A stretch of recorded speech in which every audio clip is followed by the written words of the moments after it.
Hello, everybody. Welcome back to the Glory Glory Man United podcast. I'm your host, Kyle Quinn, and joining me today is Phil Brown from Beyond the Pitch. How's it going, Phil? Doing good, mate. How you? I'm very well, thank you, and things are going very well in the transfer market for Manchester United. Now, I remember just, I think it might have been even as far back as 4 years ago, you talking about Benjamin Sesko on the Beyond the Pitch podcast, and here he is finally arriving at Manchester United. He's been at Carrington from last night, and he's been doing his medical. I'm sure doing all the photos, and I think he's going to be presented to the crowd before the Fiorentina game tomorrow lunchtime. So, how do you feel about it, Phil? I mean, obviously, I'm fucking magic. I know everything. 4 years ago, I was had it. Nah, listen. Sesko is a player that, in some sense, he gets frustrated because you nearly could have had him for like 1.5 million, 2 million when he was on trial when he was at Dumzali.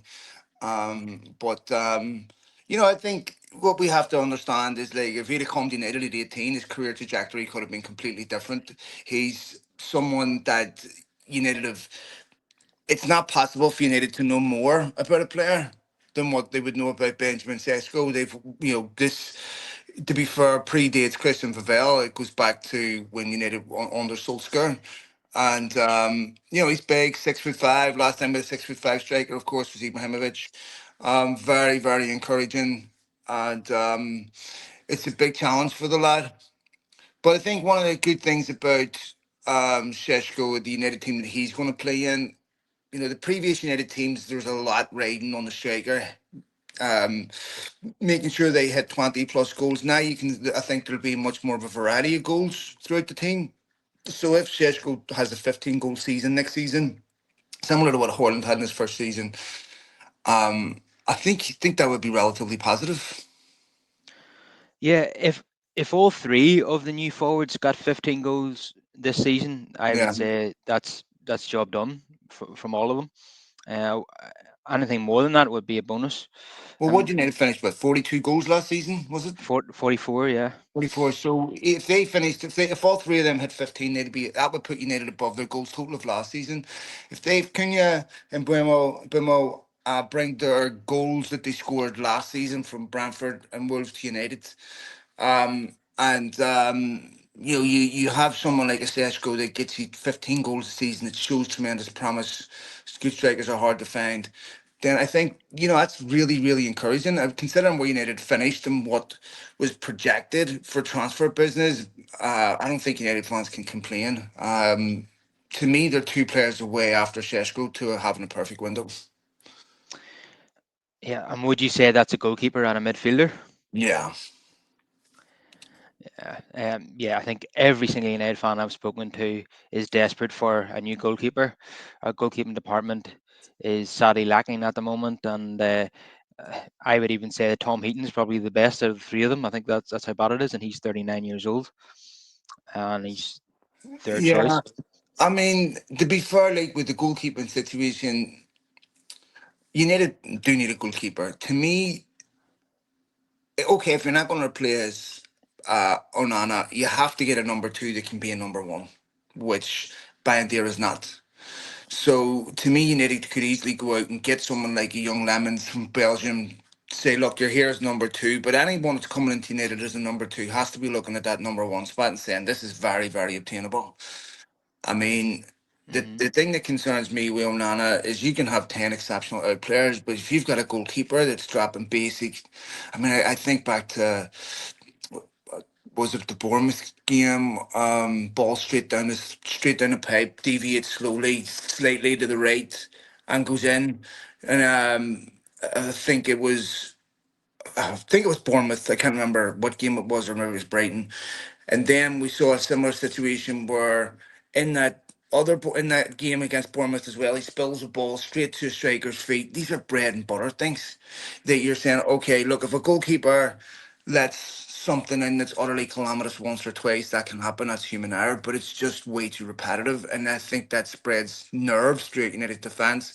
He doesn't come off the line. Some of the reasons why Onana isn't good enough won't change in pre-season. It's because the fact he doesn't like any type of physical contact. He stays on his line. He takes too many risks. and to me is a really bad is a bad shot stopper. I Mhm. just I think United have to end this window with a goalkeeper. Yeah, I remember.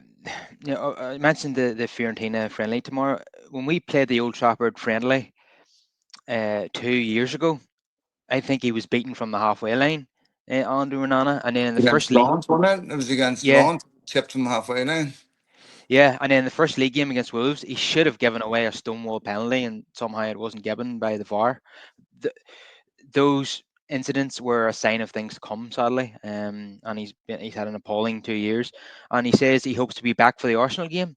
Well, he's the only person inside Old Trafford who'll be happy to see him in goal against Arsenal. And I've said many times throughout this summer that we can sign all the forwards we want. I think you've said it as well. We can sign all the forwards we want, but you can't outplay your own goalkeeper if he's constantly throwing it in at the other end. Nah, So I mean this is like buying a boat, with holes in the bottom, you know. And it doesn't matter how nice your engine is, how nice your furniture is, and how nice the yacht is. If it doesn't have, if it's taking on water, it doesn't matter. It's going to sink. And anyone that's played football at any particular level knows if you've got a dodgy keeper, you're always under threat. That keeper becomes more dangerous to your team than the opposition striker, right? And it changes how everyone plays in front of him because everyone's nervous and there's no composure. And look, when you're a goalkeeper, you're the one player that has full visibility on the entire field. There's no one behind you. So, I go back to remember when he first came, prior to the launch game, it was the Dortmund game in Vegas where he absolutely bollocks Harry Maguire, yeah, right? And you're thinking, okay, we're getting the leader here. And I was encouraged by some of his responses because to me, the Champions League season, he was the biggest reason why United get knocked out of that Champions League. A decent goalkeeper, United, in my opinion, would have went through. There was just basic errors in every single game, and I feel bad singling Onana out because he's clearly, you don't want to dig in. You don't want to, you don't want to go in two-footed on a human being. I just think he's a goalkeeper that, he was the best goalkeeper in the Champions League, kid. The year Inter Milan lost in the final, and he's clearly a very good goalkeeper in the right league. I just don't think he's suited to English football. no, definitely not. It's something that United badly need to address, and they can't let this go for another year. It has to be done now. And you mentioned Lamens, yeah, he'd be a good option to come in as a number two, and he will fancy his chances of becoming the number one within a month or two. Yeah. Uh, but another name that's been linked is Donnarumma, the PSG Champions Yeah. League winning goalkeeper, and the Italian number one, who's a superb goalkeeper. If and he's got 1 year left on his PSG contract, but it just seems too good to be true that United could get a goalkeeper of that caliber, from the European Cup winners. Yeah, very much so. I'm with you, mate. Like, it would seem unlikely if you'd have put that to me at the start of the window. I'd have laughed at it. But you know what? The more you look at it, the more plausible it is. PSG have just signed Chevalier, so they now have their number one goalkeeper. So Donnarumma is not staying at PSG this summer on that type of money and going for a free next summer. So someone has to take him.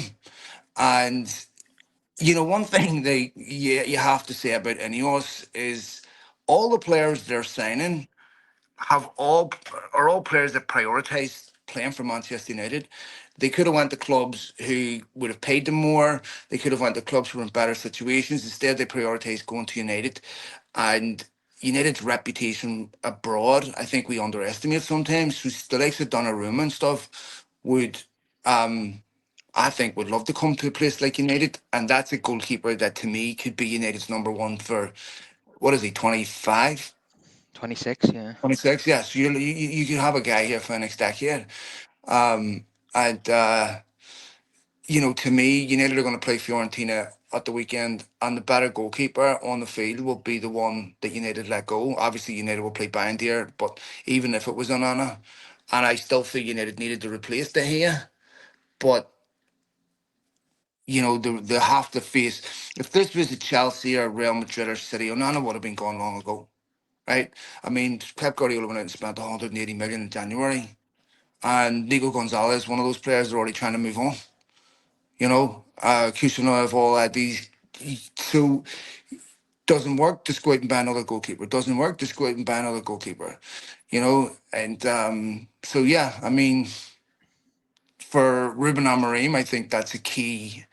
If you have the budget to go send a Balaba after a Sesko, then to me that's encouraging, especially with the news that Garnacho could be about to go. That there's money there for a Donnarumma type signing. Yeah, what been hearing is that it could be available for either 26 million pounds or 30 million pounds. Something Yeah, like that. That's definitely doable for Man United. very. Uh, and yeah, and he would be a game changer to bring in a goalkeeper of that quality to replace Onana. I would say he'd be looking big wages though, because he's a former Mina Raiola client and he's used to getting good Yeah, contracts. but Ken, here's the thing: wherever Donnarumma goes next, they all have to be willing to pay him what PSG were willing to pay him, and I don't think he'll get that. And one thing, and he also done an exceptional job of, is cross controls and making sure players come in on respectable wages. So, and that's one of the things we were pointing out there earlier about why players want to sign for United, which is really encouraging. So I think that for Donnarumma, there's a reality check there. That PSG contract, just like Jadon Sancho's getting a reality check, that contract you have right now will not be repeated. Yeah, uh, hopefully we can get him on like a reduced salary, and even if it is reduced, it'll still be a good wage. And yeah, that would be a phenomenal signing. I just hope United can pull it off. But if not, Lemans, he looks like a promising young talent and seems to command his area very well and a great shot stopper by all accounts. So wouldn't mind him either. But let's see what happens. You mentioned there about United's reputation on the continent. Is it's still, what it was, 10, 15 years ago. It's a massive name. It's a big brand. Players want to come play for United, but it seems as if Newcastle fans just can't get their head around that, and they've lost three of their forward targets to Man United, and their fans are absolutely losing their minds. Uh, Sorry, mate. Go ahead. Finish the question. Sorry, man. yeah, you know, they just they've been meltdown after meltdown on Talksport and on social media from the Toon Army, um, and they all tried to claim on Twitter that these players are only going to United for more money. But yet Yeah. every single journalist covering these stories, the tier one journalists like Plattenberg, Romano, Ornstein, they've all said that actually Newcastle offered him more money and he Yeah. turned it down. So yeah, I do think it's hilarious that Newcastle, Tottenham, Spurs fans just cannot believe that these players want to go to the team that Yeah. finished 15th last season. But United will always be bigger than those clubs, and that's just the way it is. But even with Newcastle, Kyle, right? I mean, everything you're saying there is correct. But with Newcastle, it's so easy to point to other reasons why they're not landing these players. Like, to me, if you want to sign Benjamin Sesko, you do not sack Paul Mitchell and at the end of May, right? Now, Paul Mitchell has a relationship with RB Leipzig. Christian Vivel worked for Leipzig. United have had a foot up on this deal. They've been after Sesko for years. If the likes of Sesko and what have you, your top targets, because it seems to me Newcastle decided these were their targets when other things started to happen, right? You have to work on these deals for a long time. Newcastle are a football club that have Champions League to offer, they have the money to offer, they don't have the history. But to me, like, this is more of a reflection of poor management than the size of their football club. I mean, you think about Newcastle, I don't want to sound disrespectful here. If you look at the way Bournemouth and stuff go about their business, they go out and get a Semenyo, brilliant player, right? Kirkes, brilliant player. Zabarnia, they just sold for a fortune, brilliant player. They don't go for the top level players. Newcastle should be going for that type of player, stabilize for a couple of years, and then try to add one here, one here, one here, one here, right? But when you're trying to go to compete with United, Liverpool, the difference when City did it is there was no PSR, so City could just gazump people. Newcastle really can't. And to me, like United have had to accept this reality too. Kel, United are having. I mean, whatever you say about Cunha and Bumo, Sesko, what have you, they're very good players, but they're not players that we would put in the Ballon d'Or running. Right now, they may end up being there, but they're not Mbappe. They're not Harry Kane. They're so to me like Newcastle's issues are more of a reflection of really poorly run business and rather than the size of the football club. United are bigger, but it's time, Keg, where it's going to cost United is if they don't start recovering, is the younger generation are not going to want to go there. And they're going to become a football club that has a great history, but in the present, they need to make sure. And I sometimes wonder with this responsibility to play these youth players, is that a hindrance today?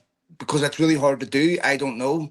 But for United, they cannot repeat what happened last season because it will start doing serious damage to their football club and their reputation. Yeah, he likes Acuna and Bumo say they followed United when they were younger, Sure. and it was their dream to play for the club. But if we're still a really poor team in 10 years time, that generation will not have the same affiliation with Man United probably. And it might not have Man United fans anymore to come to the club. uh, No, just if you, on that, really quickly, quick segue on that. In America, I don't see United shirts anywhere. And almost never. I see City shirts everywhere. Right? I see Liverpool shirts. We're doing these football camps. Maybe 1 in 10, you'll see Arsenal shirts. Maybe 1 in 10 is a United shirt, and I'm straight over to these kids, high fiving them, talking about being a United fan. But it's you're right. This is actually having an impact right now. yeah, so United need to. They can only rely on their history for so long. They need Yes. to start winning things in the present again. Yeah. And yeah, but on paper, we're having a really good window. Let's hope all these signings work out, and hopefully we get the midfielder and the goalkeeper across the line as well. So you mentioned him Well, let there. me ask you a question about the signings made individually. What do you think of Mbumo? Um, he's he looks I'm like a very fantastic. encouraged, Bam, but sorry, I want to hear what you have to say, man. I'm really excited, Bam. Yeah, the first thing you have to mention is he got 20 league goals last season, and Yeah. when you look at his goals, some of them are absolute quality. Yeah. Apparently, according to the data, he is in terms of right wingers who are left footed. Uh, he is potentially another Mo Salah. I've heard that this week, Yeah. Yeah. and I'm the excited, Bam. yeah data analysts think that he is could end up being the next Mo Salah. I like the sound of that, but that would be fantastic if he turned out to be that good. Because you remember when Mo Salah signed for Yes. Liverpool, he was not the Mo I Salah that know. we know today. Absolutely. There was nothing to suggest that Salah was going to become the player that he is. When United were linked with Mbumo, did you want that done, or did you say, do you know what, I'd rather have somebody else, or were you all in right away? Uh, he probably wouldn't have been the, the number one player that I would have picked if I could Right. choose. But once I was known that United were in for him, then Yeah. I was happy about it. Once you see the 20 league Similar. goals, you can easily get on board with that. I was similar. Yeah. So let me ask you about Cunha then. Because let me say, looked at Cunha. I think it was the season they signed Veghorst, or he just come to Wolves, and United had looked at him before. Um, I I watch less and less football at City United these days, so I'm not that best great an observer of other people's players. But with Cunha, I wasn't like when United first started being linked with him. I was like, okay. But then when I really started to pay close attention to his game, I'm like, this is a player that would be brilliant for United. What was your reaction when United were in for Cunha? Did you want him above everyone else, or? Were you Are you not on board with it? What's your opinion on it? Again, he probably wouldn't have been my first pick, Yeah, but I was still excited about it. The more he got linked with United, the more I watched Wolves, and yeah, he always stood out in any Wolves game that I saw. I've seen him tour United to shreds yeah, himself, and in that game where Ronaldo made his debut, when there was, I think Varane got the winner, and somehow they didn't get a penalty. But Wolves deserved to win that game, and he was one of yeah. the reasons why. He We, reminds me of Diego Costa. you know, Remember because of the Chelsea player, striker, because bit he's got a bit of an tenacious. age. He has a bit of an edge. He's tenacious. He scores goals. He gives you exactly what you're looking for in a player. Where he has bait. Where I think Costa was also Atletico Madrid. Came to Chelsea. I think he was about 25, so around about Cunha's age. And you get this with South American players, can you? They have this bit of salsa, this bit of bait in them that I love. You see it in Licha, you see it Diego Leon. The Brazilian lads. They're coming from favelas. They're more than happy to mix it up. I think that what he brings, not just in terms of ability, but his attitude and his bait and his willingness to do the dirty work, it really, really excites me. Yeah, I am excited by that, but just hopefully he doesn't get. He got two red cards last season. I'm hoping that Yeah, that doesn't happen this season, but yeah. more than likely it will because we all wax lyrical about how great Roy Keane is, but how many red cards did he get in his Oh, United career? I mean, he would never survive today, today, mate. That Roy Keane. And you're right, because Cunha is going to be under a different spotlight. Like, what was the yellow card last season will be a red card this season. But I'll Mm. tell you what, mate, I went from thinking I was being overly optimistic, thinking about sixth, to think, you know what? United are showing tremendous intent this summer. Cunha, see what we were talking about Newcastle, not instead of trying to go for the elite level, obvious Galacticos. The likes of Cunha and Bumo are a level below that, are the perfect signings you need, you know? And to me, Cunha was always coming to United. That was obvious from January.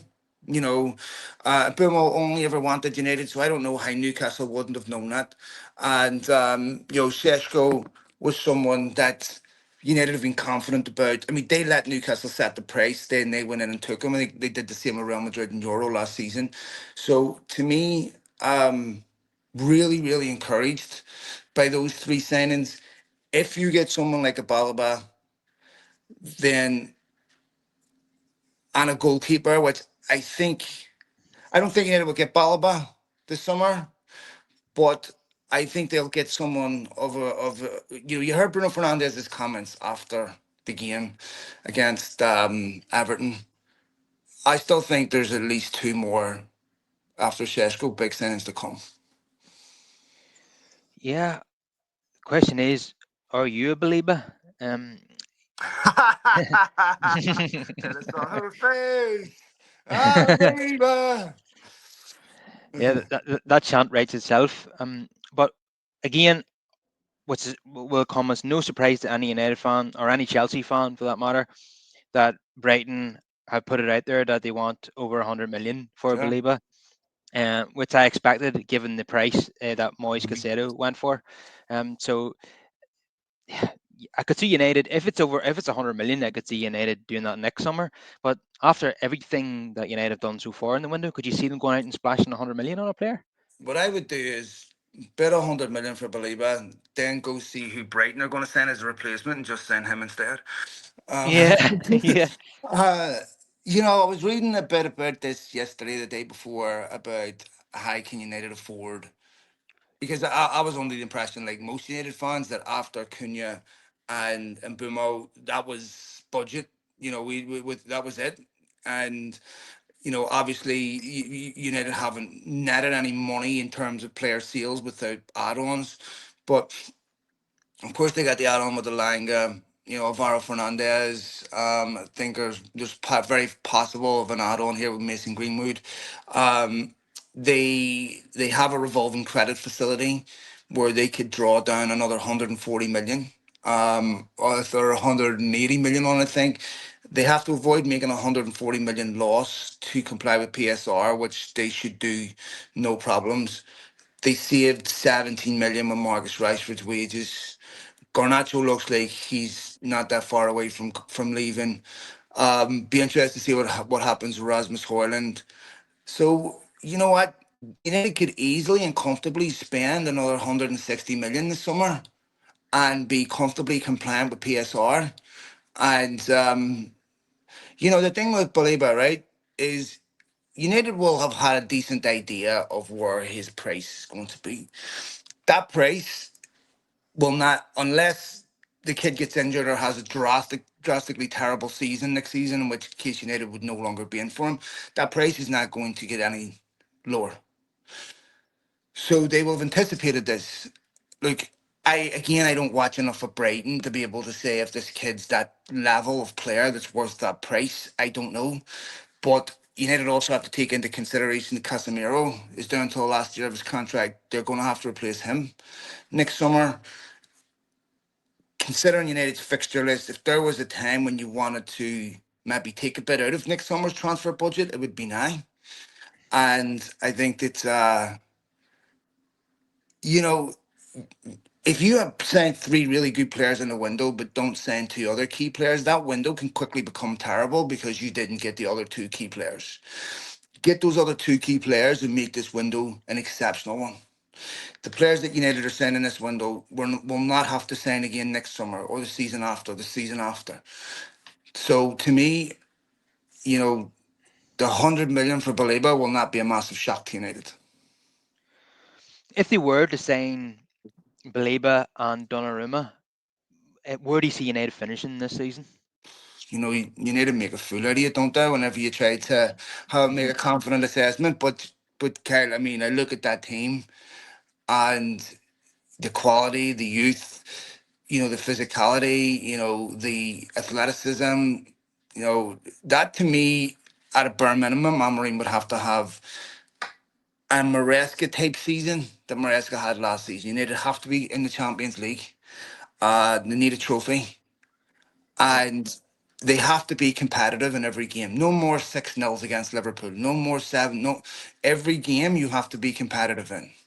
And to me, if United were in the top four next season, which I think they very well could be with that squad, um, I also think that what I saw in preseason was United's identity and playing style have them being much more discernible. So some of the wins that they got were for the right reasons. It wasn't just because it was a mishmash, players coming in, players coming out. United won those games because they dominated possession in those games, which is really encouraging. So yeah, I think that to me, Donnarumma and a midfielder, I'm expecting top four from that. Yeah, so am I. Yeah, after such a great window, the manager then has to be delivering Yeah, Champions League football. 100%. If we could go even further than that, that would be amazing. Yeah. Imagine we went from 15th to first, but maybe I'm just starting to dream now a wee bit. But But, sorry, mate, go ahead. Yeah. it's okay to get a bit giddy when you Yes. when you're doing really well in the transfer market. Every fan does it, so we're entitled to. Uh, yeah, what you were saying there about United have a lot of wriggle room when it comes to PSR. That was another thing that Newcastle fans were saying is that Yeah. PSR doesn't apply to the top six. It seems only us. Yeah, look, I can understand why Newcastle fans would think that because, let's be honest, Kyle, right? I mean, the reason why FFP existed at all was regulatory capture. I mean, AC Milan, were funded by Berlusconi and Mediaset. Inter Milan were funded by Pirelli. Juventus were funded by Fiat. You've football clubs all over the world. Bayer Leverkusen funded by Bayer that were being financially doped everywhere, right? But once the Anzi Makachkas came along and the cities came along and the Chelsea's came along, then all of a sudden the big boys started to be concerned about FFP. They weren't sufficiently concerned at any other time, by mind you, which is bizarre. But what they did was create a competitive barrier, right? to make sure that people couldn't buy their way in. Right now, this happens in industries everywhere. Facebook do this. All these they create regulation with the illusion that it's oversight, but really what it is a competitive barrier. I can understand why. I mean, City cheated. I can't understand that. I mean, let's be honest. Football has been a wash with dirty money cheating from. I mean, FIFA were up there naked scandals. And I can understand why Newcastle fans feel frustrated because they can't dope the way Man City doped, right? And this is partly what makes a complete mockery of this whole 117 fucking charges or whatever it is. Like, it's a farce. I mean, there's been war criminal trials, finished quicker than this. Um, so I can understand why they're upset about not being able to go out and spend whatever they want. And look, the fact that PSR allows clubs to be in United and Barcelona level debt shows you that it's not really about the well-being of the football clubs. Um, Hmm. Yeah, I agree. so yeah, I feel for them in that sense. Yeah, but I do laugh at them as well, to be honest, because You sound they're devastated, mate. I know the people from Newcastle are, they're very nice people and very welcoming people, but Hold on a they minute. abs Let me tell you a story about them really quick. they Right? but they absolutely hate Man United. So it's funny what's happening at the moment. But go ahead. I was over at United Forest, I think it was. United beat Forest 5-0. Cantona scored, School scored, Beckham scored, and all that. And I think we were going. It was they were challenging Newcastle for the league this year. I can't remember. It might have been '95. I can't remember which year it was.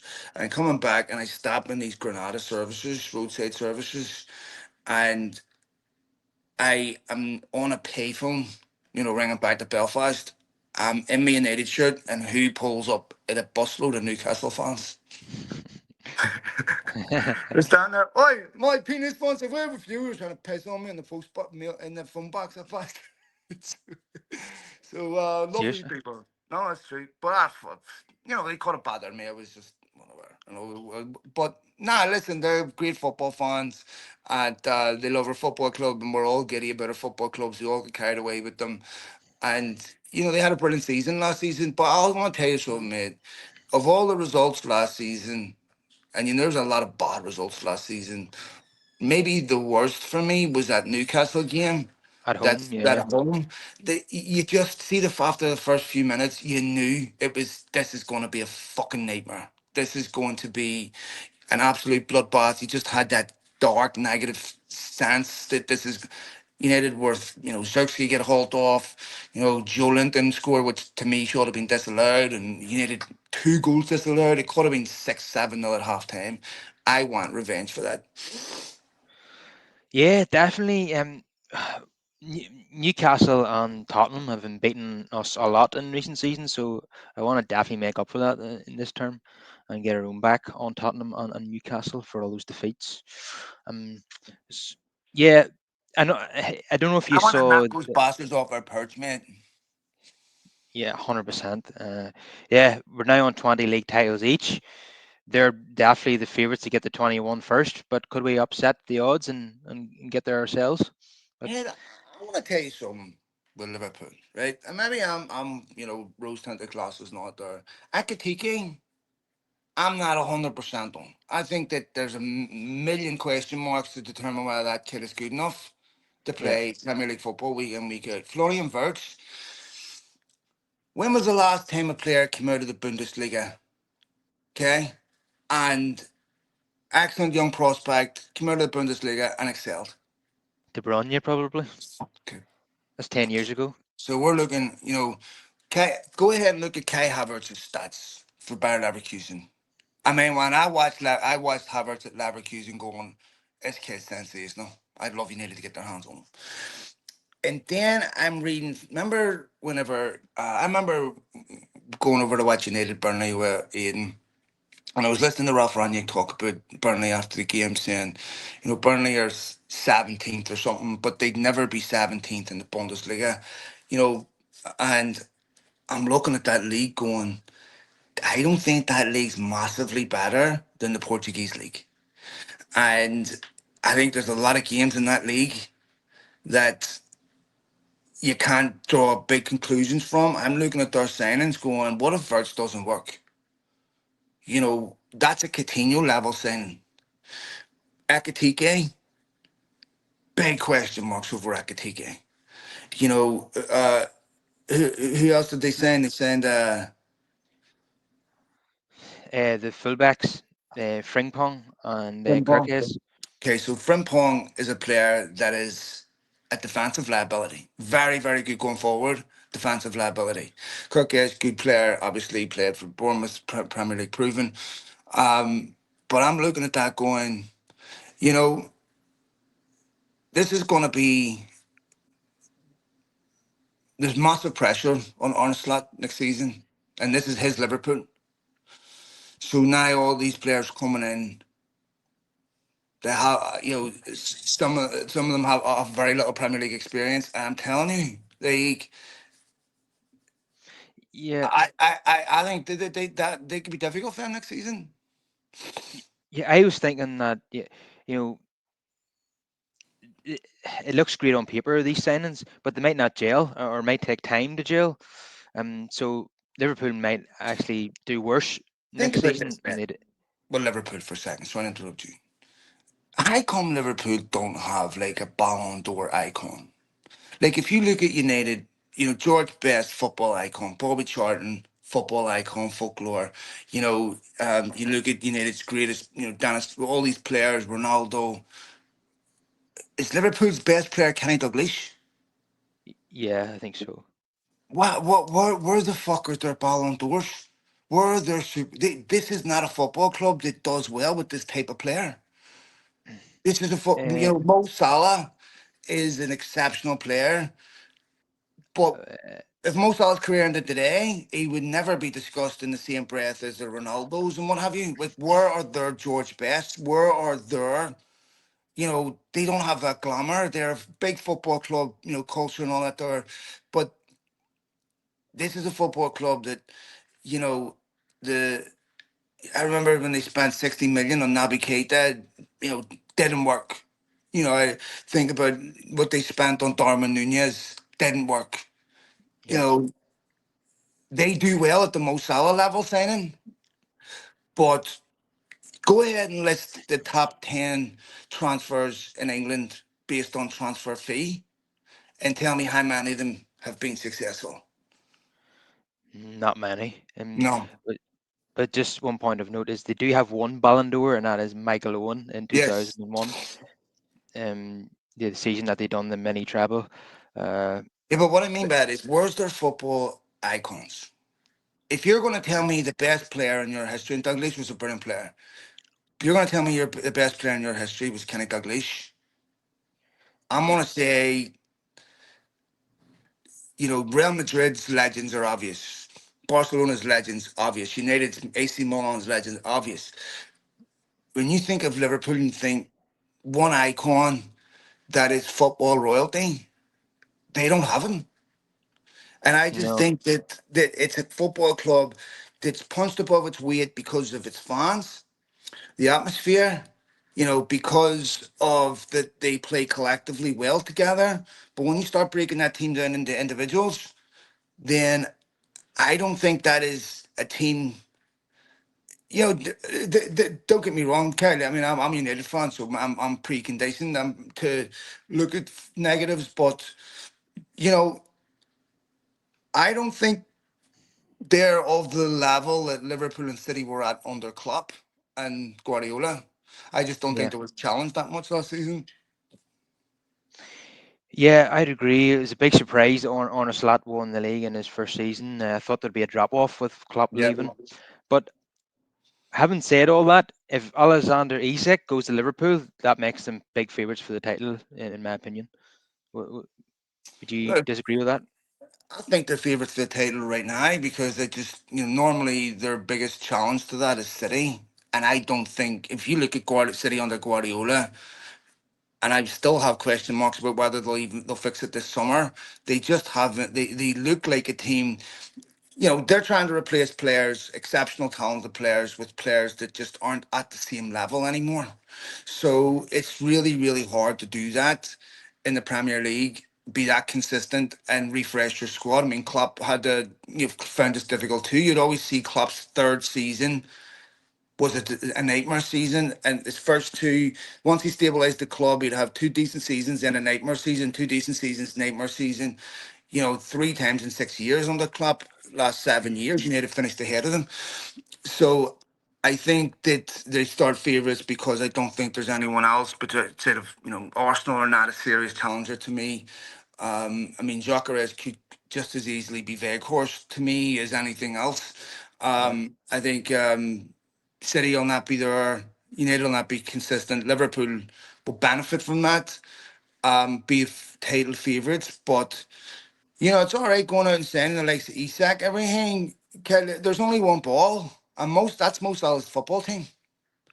And now you got to find a way to make sure all these players play together. And Isak's the main man at Newcastle. Is he going to be the main man at Liverpool? This Yeah. causes issues, and I mean, he's an excellent striker, but he's also very injury prone. Yeah. Well, let's hope they have a drop off and we're the team that takes advantage of it. But um, I'm I not hoping for that at all. Not at all.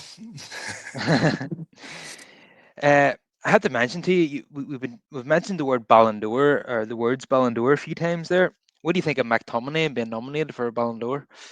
Man, I think it's brilliant. I'm delighted for him. Scott McTominay never put a foot wrong at United. He wasn't embarrassing the football club off the pitch. Didn't cost the club a penny. Was very underappreciated.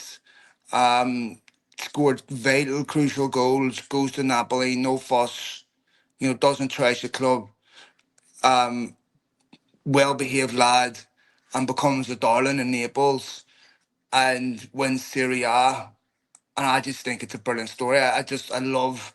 I think Scott McTominay is a good guy, a good human being, and it's a brilliant move for him. And look, for me, it's an example. Like if I'm Alejandro Garnacho and I have an opportunity to go to Napoli or Chelsea. Let's see, Napoli, the Diego Maradona Stadium, just won Serie A, Champions League, playing in a squad, playing in that team every week. You know, I would run Chelsea. I mean, 6 months from now, you may forget who Alejandro Garnacho plays for, like half of Chelsea's team, right? And I'm going like that's an example to so many players who have sat in the bench and chose not to leave because their wage packet, everything. That 12 months, Scott McTominay is being nominated for Ballon d'Or. Now he's not going to win it, but doesn't matter. Yeah, I absolutely agree with everything you said there. Yeah, Scott McTominay was a great servant for United. He got so many vital goals for us, and he was basically just sold to balance the books. I don't think the manager at the time wanted to let him go. Yeah, Every that's single true. Ten Hag didn't ev- want him to go. I was in America when they were doing it last year, and I was obviously sold to do the Agarte deal. yeah, every single manager from Mourinho to Ten Hag loved McTominay. Um, so and now, as you say, he's an absolute icon in Naples now. So I'm sure he's loving life out there as well. And it's a much better Brilliant, climate than the UK, and great scenery and all in southern Italy. brilliant, So I'm sure he's having a ball. Um, another former United player who we're going to see tomorrow at Old Trafford is David De Gea. Um, Arguably a club legend, probably. He kind of left through the back door after his contract wasn't renewed, and then we made the horrendous mistake of replacing him with Onana. But it's great that United fans are going to give him a proper send off tomorrow. yes. Yeah, and he absolutely deserves it. I think there's going to be a presentation before the game. Probably Fergie, I would imagine, is going to present him with something. So it's kind of testimonial of sorts. I was speculating whether is he going to play for United in one half of the football match. Probably not, because I think Amarim is going to be taking this friendly pretty seriously, Yeah, as no, it's the it last is game like before the serious Arsenal news. match. Yeah, What you so need, yeah, the team you need to play at the weekend against Fiorentina will look a lot like the team that plays against Arsenal. So this is a half of a friendly, if you like. This is a friendly, but it has it has relevance. And look, to me, David De Gea, is a United legend. I mean, he came to United as a kid. I think 4 out of the last 5 seasons he was Player of the Year. And he handled the whole Real Madrid thing exceptionally well. There, he had flaws in his game like everyone, but his strengths. I mean, his shot stopping ability was probably the best of a United goalkeeper I've seen since Schmeichel. Just simply sensational, and the way he was treated at the end was a real stain on Manchester United, and something that they could have done much better, and David De Gea deserved better. But it's very common that legends leave under tumultuous circumstances. Roy Keane was another one. We've seen that happen a lot. So it's great to have De Gea back at the football club. It's staggering to me that no one signed him for about a year before he was snapped up. What a goalkeeper, and it's great to give him a proper send off. And yeah, look, the head didn't know you needed a thing, but they paid 17.5 million for him as a kid from Atletico, taking over Van der Sar, signed by Ferguson. And, there were times, Kyle, I can think of games of like away to City and stuff where, you know, truthfully, how you needed one or two of those games, I never know. I Yeah, remember yeah, the league one, they were supposed to win the league with 3-2-1. You had to come back and won. yeah. Unbelievable. Yeah, there was a game that we won 3-1 at the Emirates, and he must have saved 14 Mhm. shots or something in that game. Yeah, he was incredible. There was one we beat Spurs 1-0. I think Rashford scored at Wembley, and it was a league game because Yeah. their stadium was being built at that point, and he must have made about 12 saves in that game as well. He was just some of Well, the some of the saves were they were so good that the opposition striker thought he had scored and he was already celebrating. yeah, often it's just. I honestly believe if United had him the last 2 seasons, as much as they needed to replace him, they'd have had a better 2 seasons than the ones. I think De Gea's fate was sealed when United played Brentford away under Ten Hag. I think that you know when it showed you how poor he was with his feet. I remember Sevilla away putting Maguire in all kinds of trouble. Everything. I think his fate was sealed then.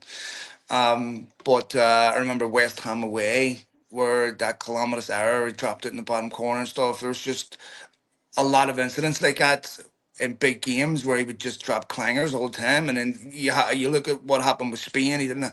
I don't know what that issue was, but he also was. He was the type of goalkeeper that if you give him time to think, he makes mistakes instinctively. Brilliant goalkeeper, and it'd be great to give him a proper send off. Yeah, and as you've said many times, uh, this this idea of the goalkeeper playing the ball out from the back has been over fetishized. Very tense. I want my goalkeeper to make saves and command his area. I want the bread and butter from a goalkeeper. I'm not interested in his passing ability, to be honest. That comes second. Um, Well, here's the thing, Kyle. This is the riskiest area of the pitch, right? This is the area where if you make a mistake, there's a high ratio that they're punished, right? I don't want the least technically gifted footballer on my team to be in a position where you're in the highest risk area of the field and trying to dribble out. There's time and a place for it. I understand wanting to keep possession and not knocking balls long. But when I was talking to Franz Hoek, who was obviously Van Hal's coaching team, they were talking to me about how they would do it at Bayern, where they would play out to the second lines. They would get the first lines to drop, get pressed, and then play out to the second lines, which to make sure that they weren't making mistakes in high risk areas. Onana to me is just too error prone, and the playing out from the back is to me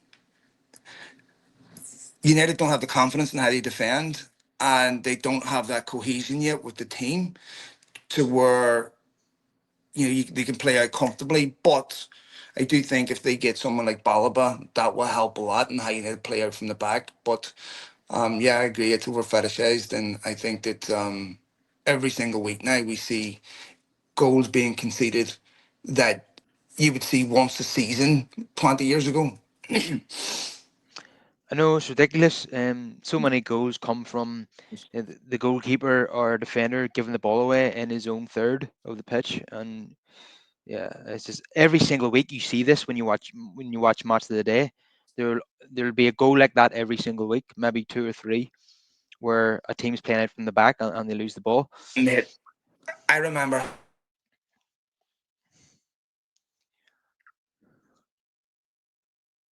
Sorry, I lost you there, Phil. Can't quite hear you at the moment. He's dropped out there. Sorry, mate. Back with us now. Yeah. So it was my agent ringing there. Just let Uh, me my OnlyFans check just got deposited. But I actually forgot what I was going to say. I remember taking a penalty shootout competition when I was a kid, right at school, and the caretaker, she was like Mrs. Doubtfire, was in nets, right? And mate, I laced the toe right through the ball, every single one of them. And that's the kind of goalkeeper that Onana sort of reminds me of. Is like if you stuck your caretaker and that's 5 aside in school, you tear away the ball and stuff. I mean that's sort of what it reminds me of. yeah, just See that piece of literacy, that fucking literary genius there, and just James Joyce turning in his grave that one. yeah, just a few games in of Onana's career at United, I was thinking he does not look like a goalkeeper. Just he's diving past the ball or he's diving too late. Um, he puts his hand up I think he and does the penalties. On penalties, he's like, I mate, do you understand you have to save that ball?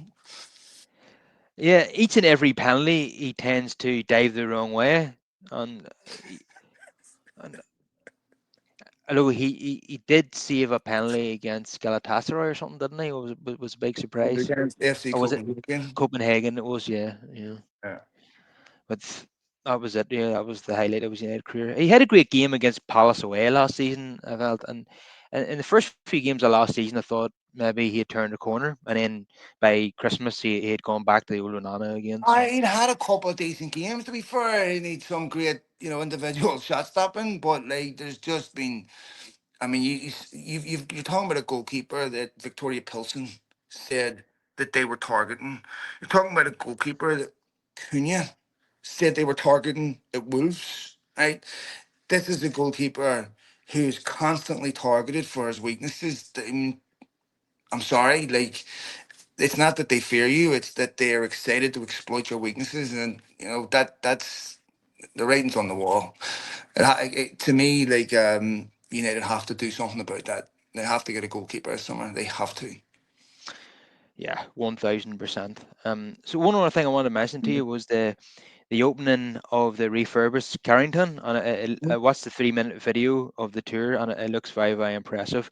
Now, for the last number of years, we've been talking about how the other teams in the Premier League have surpassed us because the our training ground just been left to rot, has been upgraded in 25 years. But it seems as if you have to give any of us credit. That's something that they've now addressed, and United now Yeah. have a state of the art facility. And it's a total fucking indictment that it was in this situation in the first place. I mean, if you ever want a personification of Glazer ownership, they never invested in anything like this because they had no return for that. For them, this whether United's training facilities were in disarray or top of the line, it would have no impact on their sales, on the value of the football club. So they never invested in anything that gave United an edge on the pitch or tried to compete or tried to give them cutting edge facilities. I mean, you have ex players threatening to sue the football club over the treatment, the medical treatment. You've got Cristiano Ronaldo saying, did you see him jacuzzi that he had here in 2007? It hasn't been updated, it's broken. This is not, you simply cannot have this at an elite level football club. United players come out to the US, Kyle, and they go into American colleges and they are in disbelief at the facilities that are available for American college football teams. They're miles ahead of what United have. So this was long overdue. And, this is where you have to give Ineos some credit and say, look, none of this investment will be happening without them. and it's much needed. And it's yeah, I think bringing that football club up to scratch, cutting edge, it helps when you're trying to bring young players to a football club. You're trying to recruit ahead of other academies and stuff. These things have make a difference. Yeah, I think it was the Talk of the Devils podcast where I heard that the reason why United never went to Tampa to play a friendly is because the Glazers didn't want the Man United squad to see the facilities that the Tampa Bay Buccaneers had. So, Yeah, I uh, don't know whether there's any truth to that, mate, to be honest. But what I would say is because they're seeing them at other facilities, um, United players obviously go away with their national teams and play for other football clubs, so they know what they should expect in terms of facilities. And um, United, a lot of United players don't even do their fucking rehab at Old Trafford because they don't trust Manchester United's facilities. So, I mean, it never should have got to this, Kel, because the Glazers and United had plenty of money to make sure this didn't happen, and they completely neglected the football club. yeah, definitely. And actual Tuanzebe, I think, is the player you're alluding to earlier when you said Well, he was Owen suing the football Hargreaves club. did it too, Kel. You know, Yeah, I mean, this is Owen Hargreaves sued United or was trying to sue them.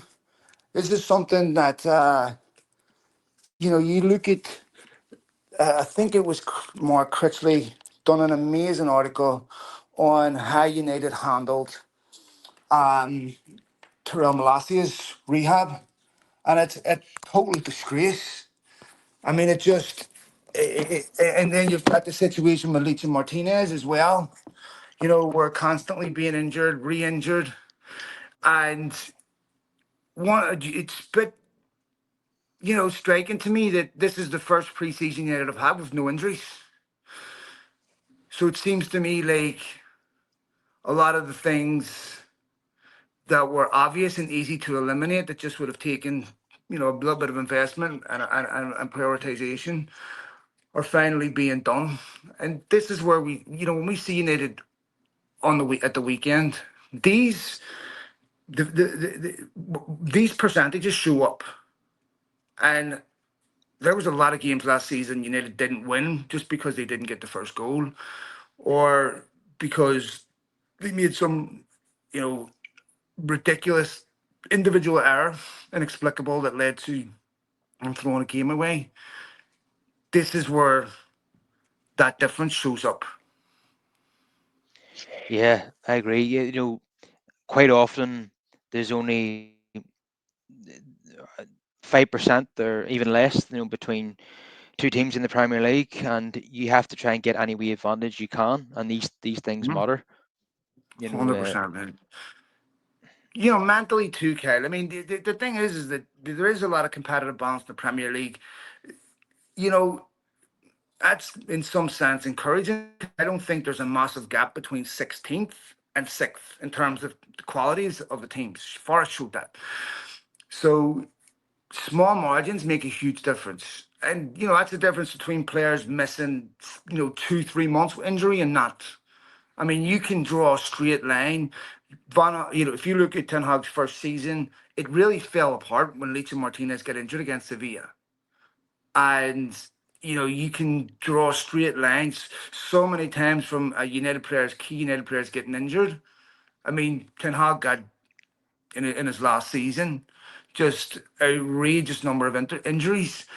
These have major impacts. You heard Ratcliffe saying before about it's not what has been spent, it's what is available to Ruben Amorim in terms of, the wages.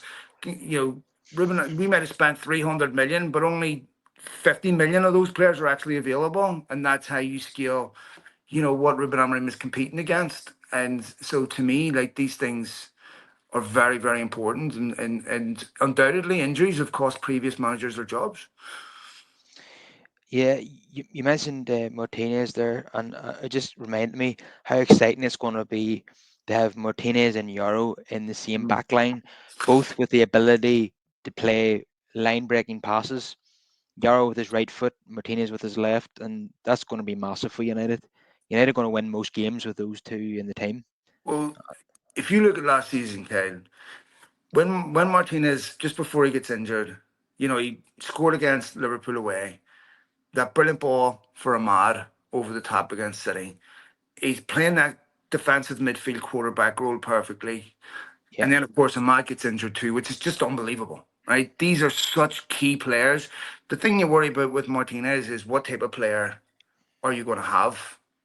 After all these injuries, is he still going to be the same? I just hope it's not a Gabriel Ince situation. Mm. Yeah. Yeah, he makes such a massive difference. Mhm. Once he's out of the team, you see a major drop off from United. And Yeah, when he's there, like you said, the assist for Matt against City, the goal he scored at Anfield, the goal he got at Fulham, yeah, yeah, he makes such a massive difference. And hopefully he can have injury-free season for a change. He hasn't had any mm, of those so far at United. But yeah, just looking at the potential lineup, if we got the two players that we've been talking about during the show, this would be amazing starting 11 for United next season with Donnarumma mm. in nets across the back, Yaro, Delict, and Martinez. Fernandez and Baleba in midfield. Diallo as your right wing back. Dorgu, who's been very impressive in pre-season on left wing back, and Kuna, Mbumo, and Sesko as your front line. That's a top four team, isn't it? It is if Sesko brings the goals that United need. Yeah. I look at that team. That's a very, very strong team. My concern in that team would be obviously the goalkeeper.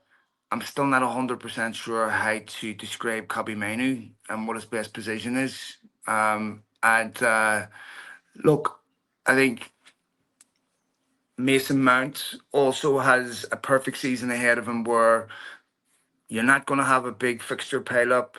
You're going to have decent gaps, distances between games, rest, recovery, rest, recovery. This is the type of season he needs because if he can't stay fit this season, James or Kyle, then it's hard to see when he will ever be fit.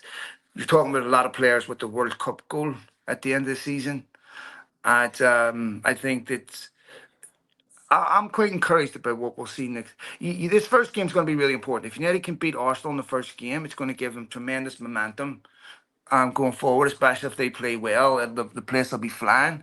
If they lose that first game, Ken, this is going to get deflated. Everything's going to get deflated very quickly. It's a tough start for Amarim. I would have liked to have seen Sesko signed before the game of the weekend, so he could have played for a little bit of the weekend. Looks like they'll just unveil him. I don't know if they could have done it anyway with visas and stuff. But um, I think if he brings goals at 15 goals next season, and we spread them out. Yeah, I mean that's a top four team for sure. Yeah, I haven't even factored in the fact that we've got Menu and Mount in reserve. Hmm. Uh, for the number 10s or roles or else midfield. Of course, across the back, we've got Maguire and Nus Mazrahi as well, Luke Shaw, so there's And United. imagine Ahmad being a key player in the United team, which he's never been. Like now we're seeing a guy that is going to start the season, key player, that is not a French player, that's going to play every single week.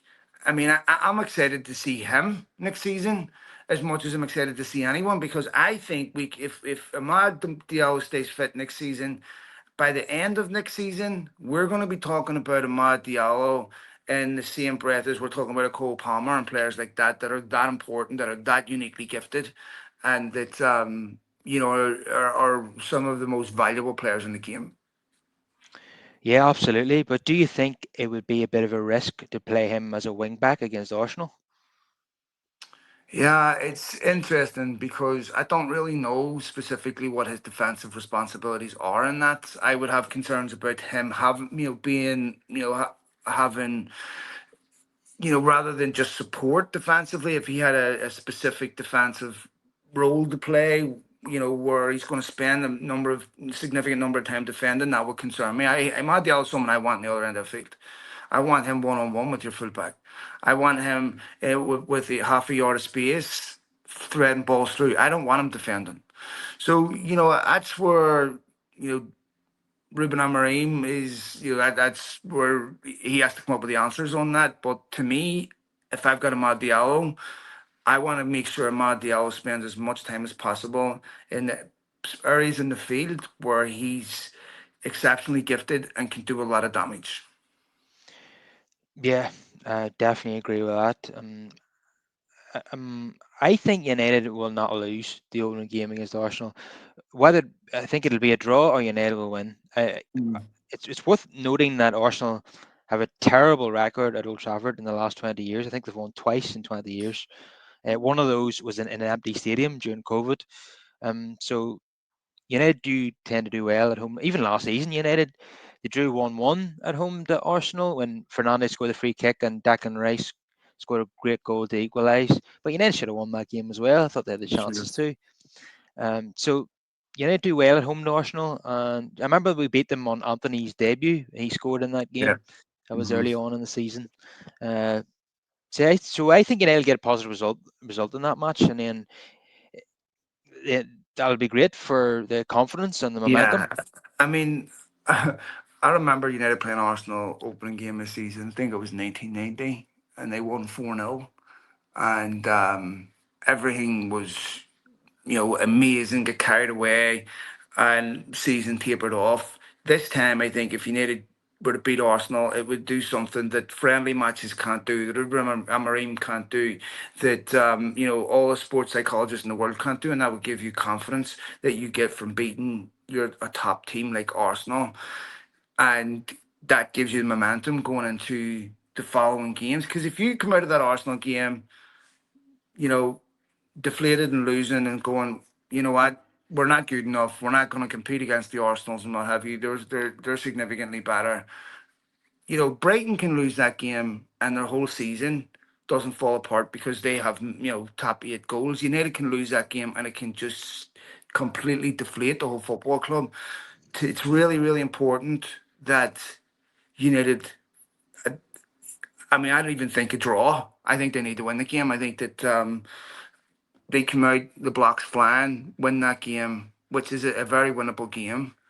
And I think that would put United in a great position for the next 4 or 5 fixtures, which are difficult. Yeah, if United score early, I think we'll win.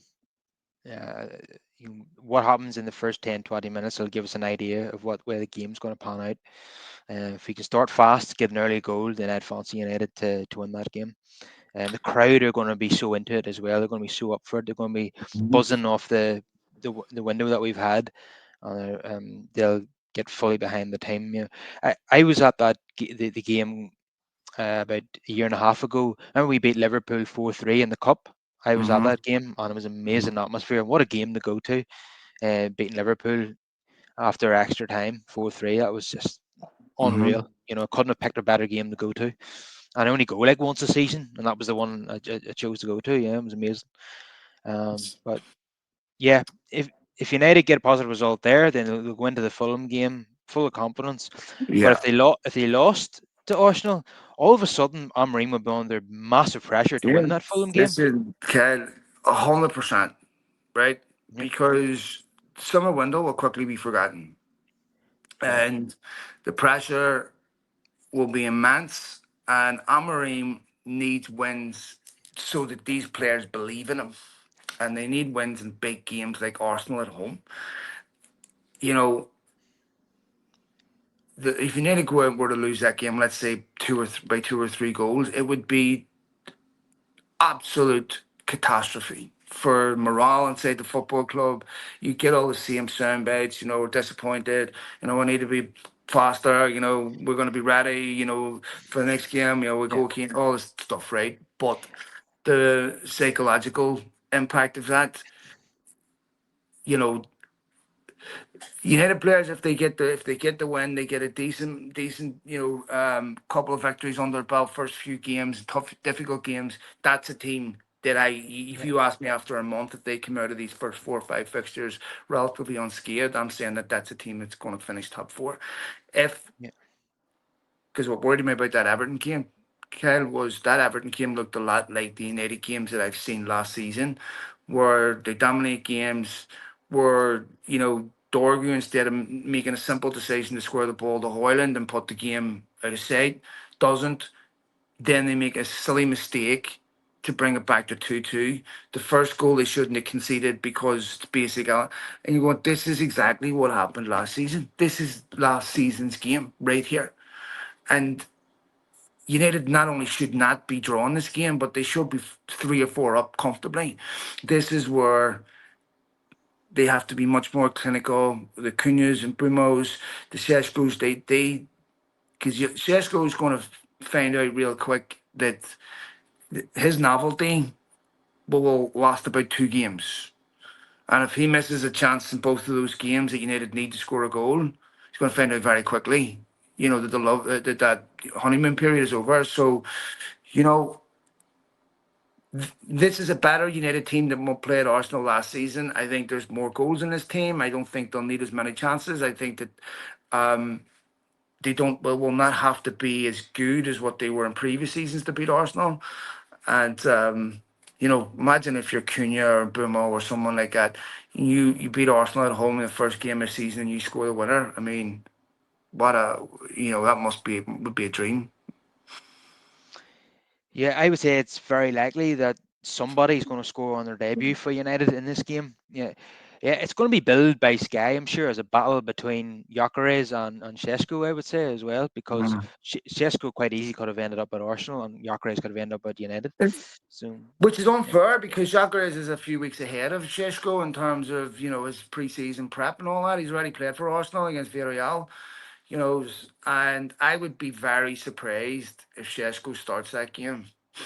I think that obviously depends on what happens with Hoyland between now and then. But if Hoyland's still at the club, I would expect Rasmus Hoyland will start the game. yeah, although Sesko, apart from a couple of days this week, he has had a full pre-season. Yeah, but he hasn't been with United, Yeah. so he hasn't had a chance to play yet. He hasn't had a chance to, understand the system. He hasn't had a chance to. So, Gyökeres has been able to obviously already play for Arsenal, where Sesko, would be making his debut, against. I mean, I don't know. Maybe they'll be able to get him a game in midweek or something behind closed doors. But um, I would be amazed if he started that game. United will have a League Cup match in August, so there's an opportunity for Sesko to start and get a couple of goals early against maybe a lower league team. Well, So hopefully, if he plays against Arsenal, next weekend, he scores then. I mean, if he, I would imagine you'll see him at some point, regardless of what the score is. Abraham will want to get him on. And you know, I was looking at United's lane team that Ten Hag played against Brentford in that game where United lost. That unbelievable result. They were starting that game with Christian Eriksen as their lone central striker. So this is a bit of a better situation than what United have been in before. But I think Sesko will come off the bench. yeah, so if United win this Arsenal game, that will give them a lot of confidence and momentum. I would fancy them then to go on and beat Fulham and Burnley, um, and then win their home game It's against still Chelsea. away. Yeah, it's away. I think. Game. But if we lost to Arsenal, and as you say, that would be a real dampener. Uh, It'll immediately feel like last season very quickly, yeah, Ken. Right? yeah, and to see if we did lose to Arsenal, I would already I'd be thinking Amorim's not going to last in this job. So, Well, yeah. I mean, you don't want to be thinking that first game of season, but it's not the first game of season, is it? It's as a result of what happened last season. It would make it really, really. He needs to not just win games of football, but he needs to convince people that. I mean, I think that Ineos are going to be very reluctant to sack him, especially after spending what they've spent. But as we both know, Kyle, these are players that now Ineos will tell you they'd sign whether the manager's here or not. So, you know, the problem is if you sack Amarim, you now have to go out and get a manager that plays exactly this way after how you've recruited this summer. yeah, I'm sure they don't want to do that. But if we're starting off the new season by losing games, to me, it's going to be a slippery slope from there. Um, See, when we started off last season badly, I knew it was only a matter of time before Ten Hag was going to get sacked. And Amorim's had his honeymoon period. That's gone now. He has to start winning games of football now. Mhm. Uh, so hopefully And he he can knows get off that, to be to. fair. I mean, he's well aware of the immediacy of that. And he's been, he's asked in interviews, he's been upfront about that and the pressure. He's been supported. He's been, he's been allowed to sign players he would never have been allowed to sign at any other point in his career as a manager. And this you're with the big boys now. You better like to me, if we're looking at a United team that is still going to Anfield next season and backs to the wall, getting battered, not in the game, that's unacceptable to me. Because like even when United were in the 80s and stuff, when Liverpool were clearly the dominant team, they competed in those games, right? Yeah, And they won. And scraping a two, scraped a 2-2 draw away, which United maybe even could have won that game in Anfield. But I'm sick and tired of seeing, Liverpool coming to Old Trafford under slat, battering United. Was it the second game of the season they battered United? You're looking at. I'm sick and tired of going to, you know. And obviously, last season was the exception, but getting battered by City. I don't think that will happen this season. But I want a United team that scares everyone who plays them. yeah. We want to be competitive against the big teams. You know, if there's one way that would accept defeat against Arsenal is if the performance was really good, but Onana makes a couple of mistakes and we end up losing the game. I could accept that, and obviously the first thing I'll say is Onana needs to be replaced.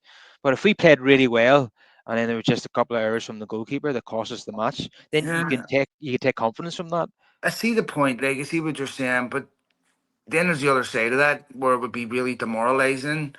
We played exceptionally well, and this fucking guy throws a ball or two in the net. Like, how? What do we do? I mean, if we play shit and he throws one or two in the net, okay, then you know we have a lot of room for improvement. But if we're all giving our best and this is still happening, I don't know. I mean, obviously I would be okay with that if United had a goalkeeper to bring in to make sure this never happens again. But you can't have a goalkeeper costing you big games. You can't have a goalkeeper costing you games of football. One or two, fine. But the aggregate over the course of the season has to be very clearly that this guy saved United 15 points or whatever. But James or Kel, when I watched Champions League that year, Galatasaray away, just appalling mistakes. Yeah, Galatasaray at home, Bayern Munich away, appalling mistakes. Copenhagen away, appalling mistakes. And even the cup final against City, United are 2-0 up, completely cruising. yeah. Daka hits a shot, bomb in a corner and that. And I'm willing to forgive a lot, but this is too much. Massimo Taibbi lost his career at United for 2 or 3 games like that. You know, two Tim Hart as well. Against Porto, where that he drops that free kick for Costinha, I think it was, and Porto win. That's it, done. Onyx, Jim Leighton, boom, gone. Right, and every week we're watching a guy that honestly, anytime the ball goes near him, even if there's no one near him, I'm like, is this going to roll under his foot? Is this going to roll over his foot? Is he going to take his eye off? Is he going to slip? Is he going to drop it? I mean, there's just I think it was the Forest game I was talking about earlier at home where the ball gets shot right down the middle of the goal. Just a slight curl to the right goes in. I'm not exaggerating, kid, but if I'm sitting with a 15, 16-year-old kid doing that and I'm coaching them, I'm having immediate serious concerns about whether this guy has the fundamentals to go any further. Because that is the most simplest. If your feet's wrong, your position's wrong, you can't move in the center. These are basic fundamentals. And I can understand a player losing confidence, but I'm looking at these mistakes going, these don't belong on a professional football pitch. You see, that's the thing. If we're going to persist with him in goal, there's going to be games. that we deserve to win based on our performance, on the goals that we've scored, but we're not going to win because of him. Yeah. So he has to be taken out of the team. He has to be replaced. Otherwise, it's just going to be the same shite as last season, with goalkeepers constantly I costing mean, points. they looked at Emi Martinez, and 1 second, 1 second. Yes, Ken? I don't know. I'll shouldn't be long. Don't know. I'll tell you when I'm done. With Ken Martinez, with Emi Martinez, they looked at doing loan and I all don't that 'cause they didn't don't want to like that splash. guy. It's funny because I was reading the stats. Onana has more clean sheets than him last season.